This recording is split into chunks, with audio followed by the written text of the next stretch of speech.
Today we start the reading, chapter 1 and section 7, Distortions of Miracle Impulses.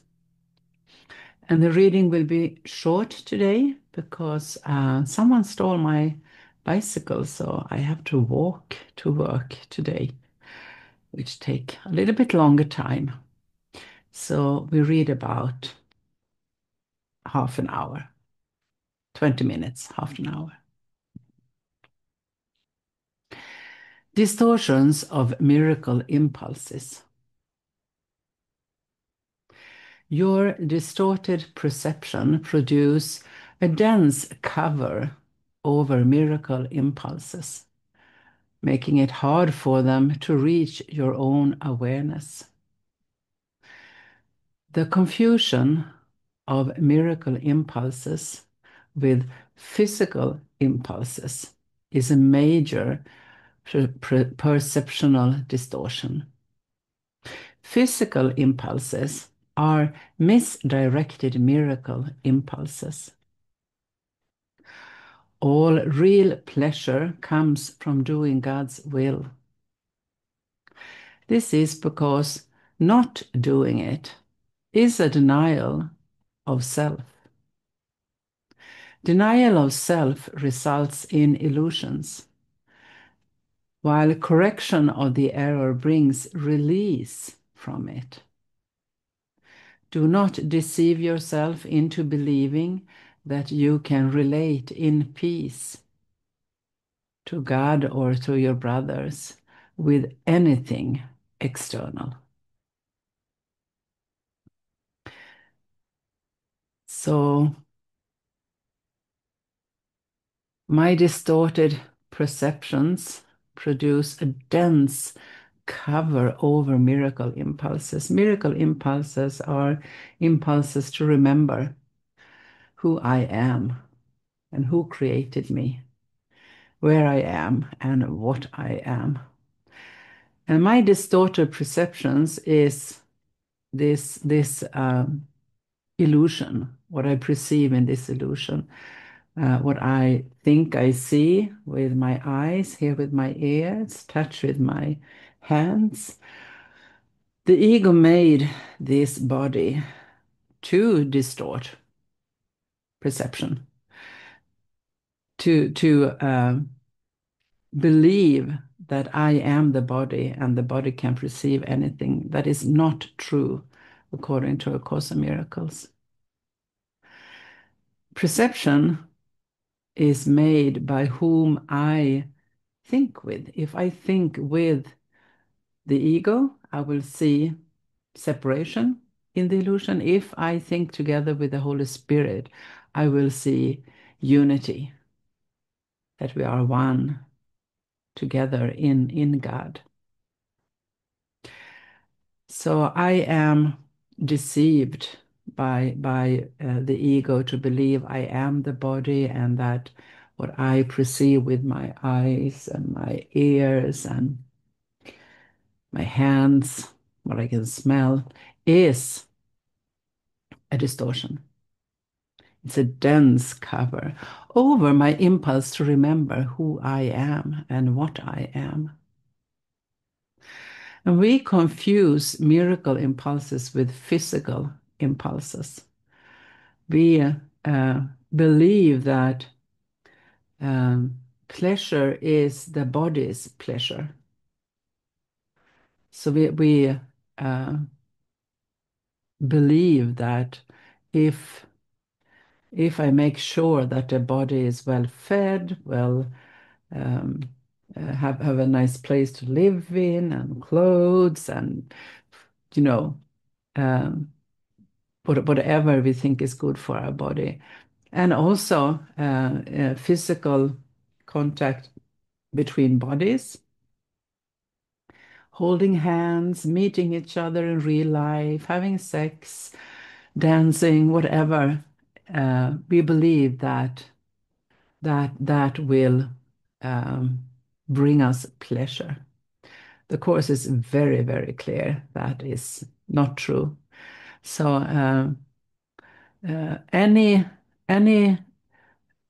physical path to awakening is just like a, how do you say that in English? It's like a stepping stone. That's what you say in English. It's a stepping stone to the next level of having less distortions, less magic, less false beliefs, and more truth and more reality.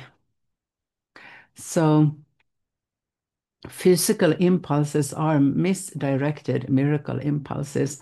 Does that mean that we should not follow physical impulses? No, not really. What it means is to see the physical impulses. I'm hungry. I would like to be touched. I need clothes. I need whatever, a yoga class. Uh, to see it, see our physical impulses, and know that there is a hidden miracle impulse below it. And if we give our physical impulses to Holy Spirit, to look at them together with Him and listen to His guidance and follow that, then we will remember who we are. Then we will feel real pleasure from doing God's will, remembering who we are. Doing God's will is to remember that we are still as God created us.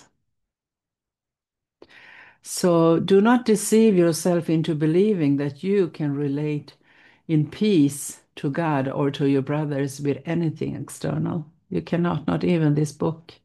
You cannot. They can be stepping stones, for sure. The Holy Spirit will use anything you believe in to bring you home, to help you remember who you really are. Child of God, you were created to create the good, the beautiful, and the holy. Do not forget this. The love of God for a little while must be expressed through one body to another because vision is still so dim. You can use your body best to help you enlarge your perception so you can achieve real vision, of which the physical eye is incapable. Learning to do this is the body's only true usefulness. So we are created to create the good, the beautiful, and the holy. And he urged us to not forget this. And also to know that the love of God for a little while must still be expressed through one body to another. We need to express God's love in our attitude, in our behavior, in our words. Because vision is still so dim. So vision is not vision with the body's eyes. Vision is to see together with Christ, with Holy Spirit, with the whole mind. It's still so dim. So the Holy Spirit can use this body to enlarge your perception so you can achieve real vision. And that is not what the physical eye sees. The physical eye cannot see it, but you can, because you are not your body. You are still as God created you. And the Course helps us to learn this. There are many, many other ways to do it. The Course is one of thousands, and we learn through practicing the Course that the body can be a stepping stone to true vision. Fantasy is a distorted form of vision. Fantasies of any kind are distortions because they always involve twisting perception into unreality. Actions that stem from distortions are literally the reactions of those who know not what they do. Fantasy is an attempt to control reality according to false needs. Twist reality in any way, and you are perceiving destructively. Fantasies are means of making false associations and attempting to obtain pleasure from them. But although you can perceive false associations, you can never make them real, except to yourself. You believe in what you make. If you offer miracles, you will be equally strong in your belief in them. The strength of your conviction will then sustain the belief of the miracle receiver.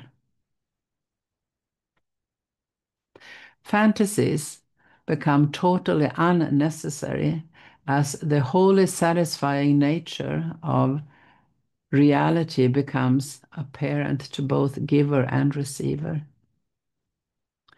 Reality is lost through usurpation, which produces tyranny. I have to see, I don't know what this means. Usurpation.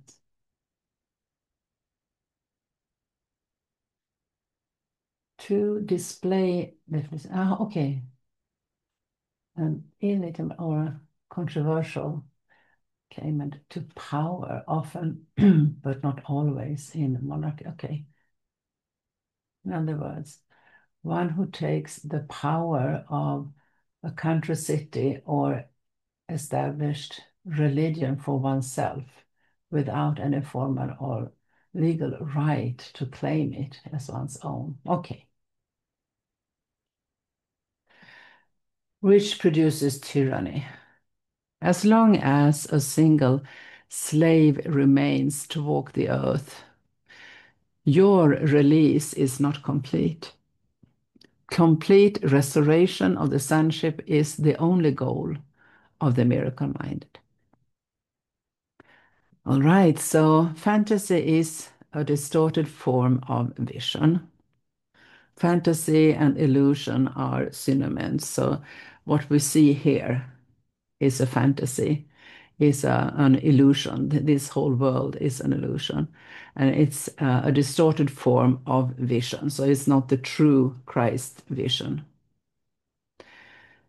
It is distortions because they always involve twisting perception into unreality.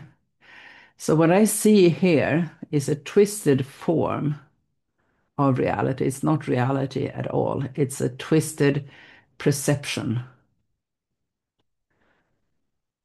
of reality. So it's unreality. And actions that stem from distortions are literally reactions of those who know not what they do. So pretty much everything I do here in the illusion stems from the ego and stems from that I don't know what I do. I have no idea. The ego has no idea what it is doing. And when I surrender to the ego and think with the ego, I don't know what I am doing. I do believe that I know what I am doing, but I don't. And one can see that with people who have psychosis or Alzheimer's or dementia in any kind, that they truly believe in what they think. They see a completely different reality than what we do. And we are the same. We are exactly the same as they are. Because we think with the ego, as long as we think we are this body and that we are separated from each other and God. So fantasy is an attempt to control reality according to false needs. So we believe that we have a lot of needs as this body. We believe that we are these bodies and that we have needs as a body. We need to eat and drink and sleep and uh, be warm or cold depending on the climate. Uh, we think we need money, we think we need somewhere to live. All these are false needs for who we truly are. We are as God created us, and we are totally abstract and only love. We don't need to breathe, don't need air, because we are not a body, we are still as God created us.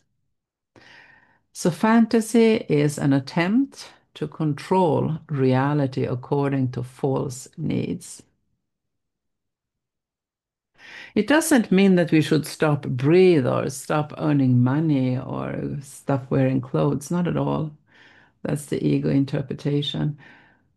What it does mean is to know, okay, this is not who I am. I can surrender this body to the Holy Spirit. And the Holy Spirit, it says in other places in the Course, will provide what you believe that you need as long as you believe it. So He will provide air as long as we believe that we need air or a body, as long as we believe that we need a body. He's very, very gentle. And in the next sentence, we learn that this way of perceiving is destructive. These fantasies makes false association and attempting to obtain pleasure from them.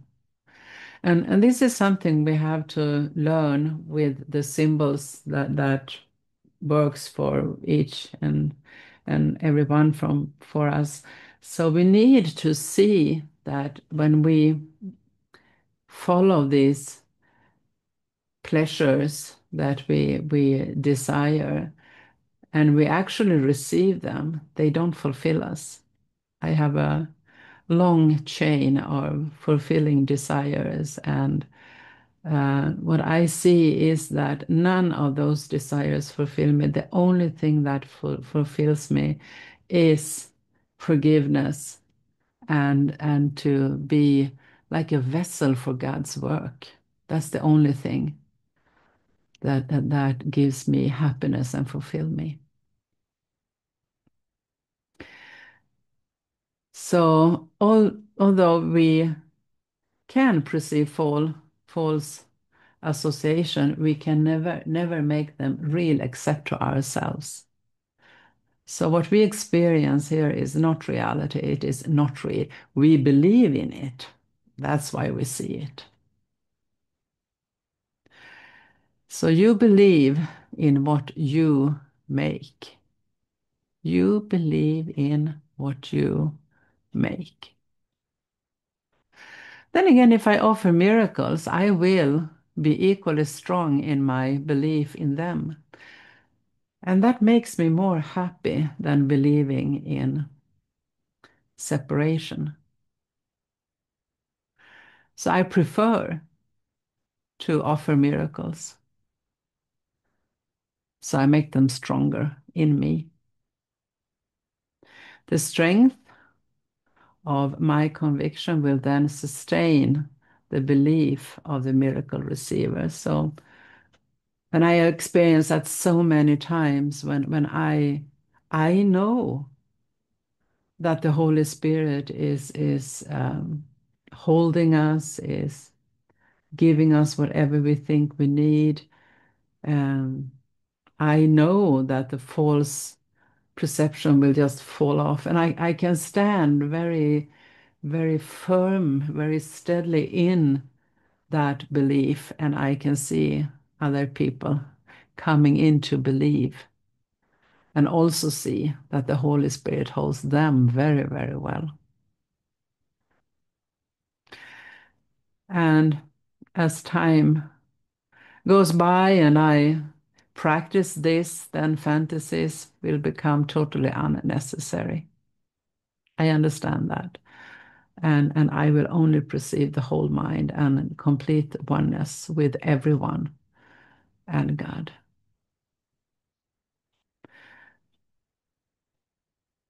So that is our calling, all of us. That's our calling. And as long as a single slave remains to walk the earth, a slave to the tyrant, the ego, my release is not complete. So everything I perceive in my perception is mine to forgive. So if I see someone struggling, it's mine to look at with the Holy Spirit so he can undo it. As long as a single slave remains to walk the earth, your release is not complete. And this is why we want to be miracle minded. This is why we want to practice forgiveness. All right. I think we stop there, and tomorrow we will start here at paragraph 4. See you tomorrow if you like. Bye bye.